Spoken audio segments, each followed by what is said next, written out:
नमस्कार दोस्तों, मैं दीपक चौधरी आप सभी का आपके अपने यूट्यूब चैनल जॉस पॉइंट स्टडी पर बहुत बहुत स्वागत करता हूं। तो कैसे हैं आप सभी दोस्तों? आशा करता हूं कि आप सभी अच्छे होंगे। तो चलिए दोस्तों, आज हम जिस टॉपिक की महत्वपूर्ण प्रश्नोत्तरी करेंगे वह है राजस्थान की लोक कलाएं, जो कि एक बहुत ही इम्पोर्टेंट टॉपिक है दोस्तों। चलिए, क्लास को अंत तक ज़रूर देखना। अगर अच्छी लगे तो लाइक एंड शेयर ज़रूर करना तथा चैनल पे नए हो तो सब्सक्राइब भी ज़रूर करना दोस्तों। आज के इस सेशन को स्टार्ट करते हैं। तो देखिए, क्वेश्चन नंबर 1 आपकी मोबाइल स्क्रीन पर। निम्न में से पढ़ चित्रण में ख्याति प्राप्त चितेरे कौन थे? निम्न में से पढ़ चित्रण में ख्याति प्राप्त चितेरे कौन थे दोस्तों? कन्हैयालाल जोशी, श्रीलाल जोशी, पार्वती जोशी, गौतली देवी। तो इनमें से जो पढ़ चित्रण है दोस्तों, उसके अंदर जो सबसे ज़्यादा ख्याति प्राप्त, मतलब जो इसके अंदर सबसे ज़्यादा अच्छे निपुण थे, वो कौन से चितेरे थे? चितेरे किसको कहा जाता है दोस्तों? जो पढ़ चित्रण के ख्याति होते हैं उन्हें चितेरा कहा जाता है। तो इसके अंदर कौन सा ऑप्शन सही हो जाएगा, कौन सा ऑप्शन राइट हो जाएगा दोस्तों? तो देखिए, जो पढ़ चित्रण है उसकी ख्याति में जो प्राप्त चितेरे थे वो श्रीलाल जोशी थे। ऑप्शन नंबर बी इसका राइट आंसर हो जाएगा। चलिए अगले क्वेश्चन पे चलते हैं। Question number 2, question number 2। देश की प्रथम पढ़ चितेरी महिला कौन है? देश की प्रथम पढ़ चितेरी महिला कौन है दोस्तों? देखिए, A option Sharda Devi, B option Amrita Joshi, C option Mirabai, D option Parvati Joshi. तो देखिए दोस्तों, देश की जो प्रथम पढ़ चितेरी है वो कौन सी महिला हो जाएगी? तो इसका जो राइट आंसर होगा वो क्या होगा? तो देश की जो प्रथम पढ़ चितेरी महिला है वो हो जाएगी दोस्तों पार्वती जोशी। पार्वती जोशी दोस्तों देश की प्रथम पढ़ चितेरी महिला थी। तो इसका right answer option number D right हो जाएगा। पार्वती जोशी कौन थी दोस्तों? ये कन्हैयालाल जोशी की पत्नी थी। तो इसी के साथ इसका डी ऑप्शन राइट आंसर हो जाएगा। चलिए क्वेश्चन नंबर 3 पे चलते हैं। देखिए क्वेश्चन नंबर 3। पाब्बूजी की पढ़ में किस वाद्य यंत्र का प्रयोग किया जाता है? पाब्बूजी की पढ़ में किस वाद्य यंत्र का प्रयोग किया जाता है? रावण हत्ता, जंतर, ढोलक, इकतारा। तो पाब्बूजी की जो पढ़ है दोस्तों उसके अंदर कौन सा वाद्य यंत्र का प्रयोग किया जाता है? इसका जो राइट आंसर होगा वो क्या होगा? तो देखिए, पाब्बूजी की जो पढ़ है उसके अंदर वाद्य यंत्र का जो प्रयोग किया जाता है दोस्तों वो रावण हत्ता वाद्य यंत्र का प्रयोग होता है। तो रावण हत्ता जो वाद्य यंत्र है दोस्तों ये किसके पढ़ में और इस्तेमाल किया जाता है? तो ये रामदेव जी की पढ़ में भी इस्तेमाल किया जाता है। इसी के साथ देखते हैं कि जो जंतर वाद्य यंत्र है दोस्तों ये देव नारायण जी की जो पढ़ गाई जाती है उसके अंदर इस्तेमाल किया जाता है। तो ऑप्शन फर्स्ट इसका ए ऑप्शन राइट आंसर हो जाएगा। चलिए अगले क्वेश्चन पे चलते हैं। Question number 4। देवनारायण जी की पढ़ का वाचन है दोस्तों, ये वाचन कौन लोग करते हैं? देवनारायण जी की जो पढ़ है उसका वाचन कौन लोग करते हैं दोस्तों? नायक भोपे, कामड़ भोपे, गुज्जर भोपे या फिर भाट भोपे। तो देवनारायण जी की जो पढ़ का वाचन होता है, देवनारायण जी की जो पढ़ का गायन करते हैं दोस्तों वो कौन लोग करते हैं? तो देखिए, देवनारायण जी की जो पढ़ का वाचन करते हैं वो गुज्जर भोपे करते हैं। गुज्जर भोपे, इसका सी ऑप्शन राइट आंसर हो जाएगा। नायक भोपे हैं दोस्तों ये पाब्बू जी की पढ़ का वाचन करते हैं, पाब्बू जी की। और कामड़ भोपे हैं दोस्तों वो रामदेव जी की। इसी के साथ जो इसका राइट आंसर हो जाएगा ऑप्शन नंबर सी इसका करेक्ट आंसर हो जाएगा। चलिए अगले क्वेश्चन पे चलते हैं। Question number 5। सांजी की माता किसे कहा जाता है? सांजी की माता किसे माना जाता है या कहा जाता है? एक ही बात होती है दोस्तों। तो सांजी की माता किसे माना जाता है? सीता माता को, पार्वती माता को, संतोषी माता को या फिर लक्ष्मी माता को? तो दोस्तों कौन सा ऑप्शन इसके अंदर राइट आंसर हो जाएगा? ए ऑप्शन सीता माता, बी ऑप्शन पार्वती माता, C option Santoshi Mata, D option Lakshmi माता। तो इसके अंदर जो करेक्ट आंसर होगा सांजी की माता पार्वती माता को दोस्तों कहा जाता है। ऑप्शन नंबर बी इसका राइट आंसर हो जाएगा। चलिए अगले क्वेश्चन पे चलते हैं। क्वेश्चन नंबर 6, राजस्थान में थापों के साथ किसे अंकित किया जाता है? राजस्थान में जो दोस्तों थापे किए जाते हैं उसके साथ एक और निशान है जिसे अंकित किया जाता है, तो वो कौन सा निशान होता है? मांडना, पगल्या, चौकड़ी या फिर स्वास्तिक। तो इसके अंदर कौन सा ऑप्शन राइट हो जाएगा? ए है मांडना, बी पगल्या, सी चौकड़ी, डी स्वास्तिक। तो राजस्थान में जो थापों के साथ निशान अंकित किया जाता है वो दोस्तों स्वास्तिक का निशान होता है, जिसे हम देसी भाषा में कहते हैं साथिया। तो उसे स्वास्तिक कहा जाता है, साथिये कोई। तो साथिया दोस्तों वो थापों के साथ अंकित किया जाता है। इसका जो right answer option number D correct answer हो जाएगा। चलिए अगले क्वेश्चन पे चलते हैं। क्वेश्चन नंबर 7, वर्ष में पड़ चित्रण कब नहीं किया जाता? वर्ष में पड़ चित्रण कब नहीं किया जाता दोस्तों? ए ऑप्शन चातुर्मास, बी ऑप्शन ग्रीष्म ऋतु, सी ऑप्शन शरद ऋतु, डी ऑप्शन वसंत ऋतु। तो कौन सा वर्ष में ऐसा टाइम होता दोस्तों जब फड़ का जो चित्रण है वो नहीं किया जाता? तो इसका जो करेक्ट आंसर होगा वो क्या होगा? तो देखिए दोस्तों, जो पड़ का चित्रण है वो देव सो जाने के बाद में नहीं किया जाता। तो देव कब सो जाते हैं दोस्तों? देवउठनी 11, चातुर्मास को देवउठनी 11 को दोस्तों देव उठ जाते हैं और चतुर्मास को देव सो जाते हैं। तो देव सो जाने के बाद में दोस्तों पड़ चित्रण का चित्रण नहीं किया जाता। तो चतुर्मास को पड़ चित्रण नहीं किया जाता। इसका right answer option A right हो जाएगा। देवउठनी 11 तो दोस्तों देव उठ जाते हैं। तो चलिए अगले क्वेश्चन पे चलते हैं। क्वेश्चन नंबर 8, कठपुतली कला की जन्म स्थली किसे माना जाता है? कठपुतली कला की जन्म स्थली किसे माना जाता है दोस्तों? उत्तर प्रदेश को, मध्य प्रदेश को, राजस्थान को, हरियाणा को। तो कठपुतली कला की जो जन्म स्थली है वो किसे माना जाता है? इसका जो राइट आंसर होगा वो क्या होगा? तो देखिए कठपुतली कला की जन्म स्थली राजस्थान को माना जाता है। राजस्थान के अंदर दोस्तों कठपुतली का जन्म हुआ था। ये कला कठपुतली है, ये राजस्थान के अंदर ही पली फूली है। तो इसका right answer option number C correct हो जाएगा। चलिए क्वेश्चन नंबर 9 की तरफ चलते हैं।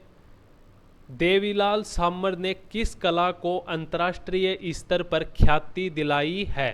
देवीलाल सामर ने किस कला को अंतर्राष्ट्रीय स्तर पर ख्याति दिलाई है दोस्तों? पड़ चित्रण को, कठपुतली को, पिछवाइयाँ या फिर कावड़। तो कौन सी ऐसी कला है जिसको देवीलाल सामर ने अंतर्राष्ट्रीय स्तर पर लेकर गए थे और उसे वहाँ पर फेमस किया?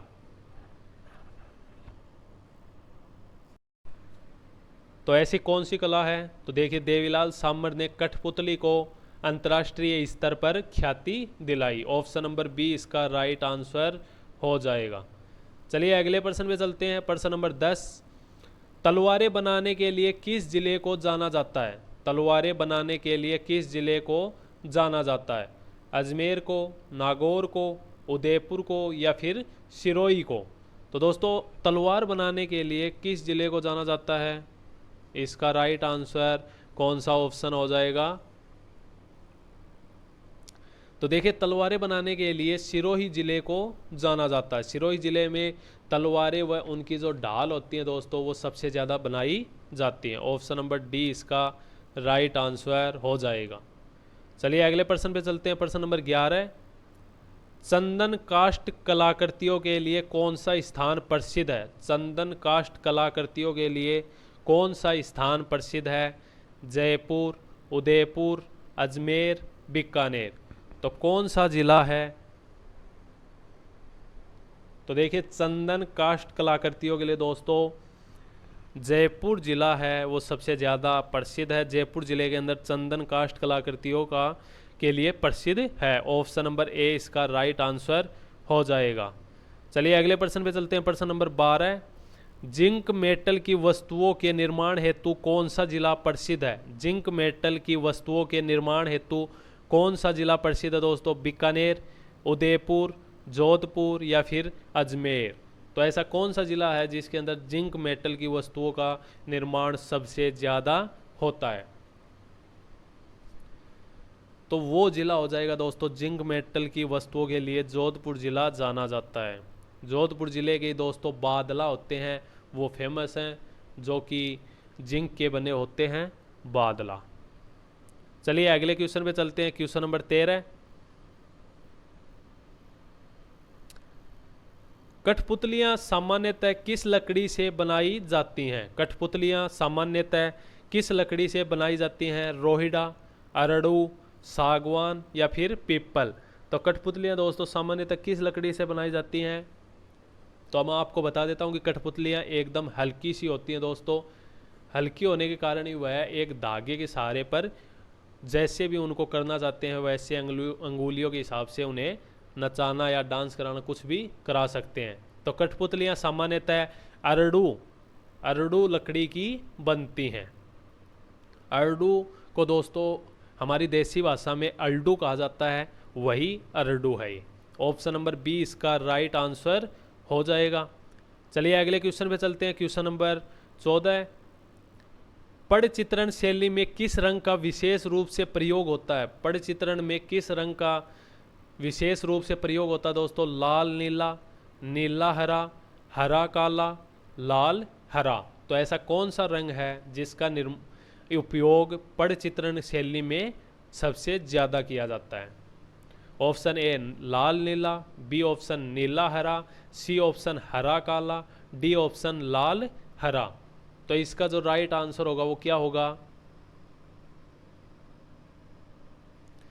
तो देखिए पड़ चित्रण शैली में लाल हरे रंग का उपयोग सबसे ज़्यादा किया जाता है दोस्तों। ऑप्शन डी इसका राइट आंसर हो जाएगा। चलिए अगले प्रश्न पे चलते हैं। प्रश्न नंबर 15, मथेरण किस जिले की प्रसिद्ध लोक कला है? मथेरण किस जिले की प्रसिद्ध लोक कला है? बीकानेर, जोधपुर, उदयपुर, जयपुर। तो मथेरण किस जिले की प्रसिद्ध लोक कला दोस्तों?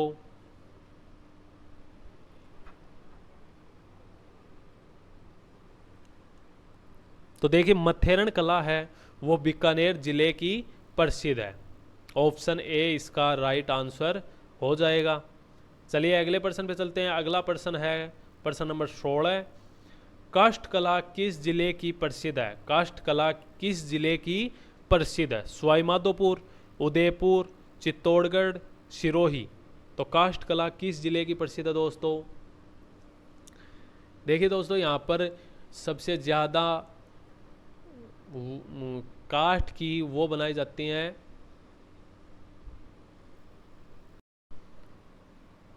कावड़े बनाई जाती हैं दोस्तों, कावड़ बनाई जाती हैं। काष्ठ कला जिसके अंदर काठ की लकड़ी की वस्तु बनाई जाती हैं।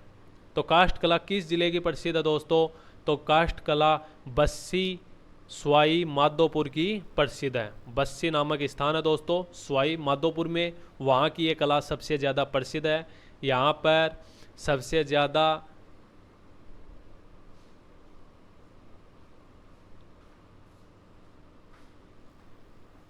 काष्ठ की वस्तुएं बनाई जाती हैं। चलिए अगले क्वेश्चन पे चलते हैं। अगला क्वेश्चन देखिए दोस्तों 17 नंबर का क्वेश्चन, केले की सैयाँ कहाँ की प्रसिद्ध है? केले की सैयाँ कहाँ की प्रसिद्ध है? नाथद्वारा की, पुष्कर की, सांगानेर की या फिर सोजत की। तो केले की सैयाँ कहाँ की प्रसिद्ध है? इसका जो राइट आंसर होगा वो क्या होगा? तो देखिए केले की सैयाँ नाथद्वारा राजसमंद की प्रसिद्ध है। ऑप्शन ए इसका राइट आंसर हो जाएगा। चलिए अगले प्रश्न पे चलते हैं। प्रश्न नंबर 18, पद्म श्री महेश राज सोनी की किस क्षेत्र में पहचान है? पद्म श्री महेश राज सोनी की किस क्षेत्र में पहचान है दोस्तों? लोक कला, मूर्ति कला, ब्लू पोट्री, थेवा कला। तो किस कला के अंदर ये निपुण है? इसका जो राइट आंसर होगा वो क्या होगा? तो देखिए पद्मश्री महेश राज सोनी है दोस्तों, जो कि थेवा कला के अंदर फेमस हैं। और थेवा कला कहाँ की है दोस्तों? तो ये प्रतापगढ़ की है। प्रतापगढ़ की थेवा कला प्रसिद्ध है।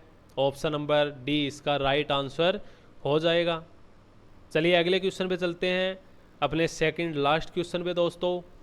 निम्न में से किस पद का वाचन नहीं किया जाता? निम्न में से किस पद का वाचन नहीं किया जाता? रामदेव जी की पद, भैंसासुर की पद, देवनारायण जी की पद, पाबू जी की पद। तो इनमें से कौन सी ऐसी पद है दोस्तों जिसका वाचन नहीं किया जाता? देखिए दोस्तों, जो रामदेव जी की पद है वो सबसे पुरानी व सबसे लंबी पद है, और रामदेव जी की नहीं, सॉरी दोस्तों, देव नारायण जी की पद है वो सबसे पुरानी व लंबी है, और पाबू जी की पद सबसे दोस्तों सबसे ज़्यादा फेमस पद दोस्तों पाबू जी की पद है। और जिस पद का वाचन नहीं किया जाता वो है दोस्तों भैंसासुर की पद। भैंसासुर की पद को वाचन नहीं किया जाता, इसका option number B right answer हो जाएगा। चलिए अगले प्रश्न पे चलते हैं, प्रश्न नंबर 20 दोस्तों, आज का अंतिम प्रश्न है अपनी तरफ से। इसी के साथ इस टॉपिक का खत्म किया जाएगा। श्वेतांबर जैन साधु संतों के प्रयोग में आने वाले लकड़ी के पात्र क्या कहलाते हैं? दोस्तों, जो श्वेतांबर जैन साधु संत हैं वो जो एक लकड़ी का पात्र अपने साथ रखते हैं उसे क्या कहा जाता है? पात्रे, टिप्पणी, बेवाण, छापे, खांडे। तो श्वेतांबर जैन साधु संतों के प्रयोग में आने वाले लकड़ी के पात्र क्या कहलाते हैं? इसका जो राइट आंसर होगा वो कौन सा ऑप्शन हो जाएगा दोस्तों? तो देखिए ऑप्शन नंबर ए इसका राइट आंसर हो जाएगा। चलिए इसी के साथ इस टॉपिक का एंड होता है। तो दोस्तों लाइक एंड शेयर सब्सक्राइब ज़रूर करना इस चैनल को, और अगली क्लास में मिलते हैं। तब तक के लिए राम राम दोस्तों, जय हिंद, जय भारत।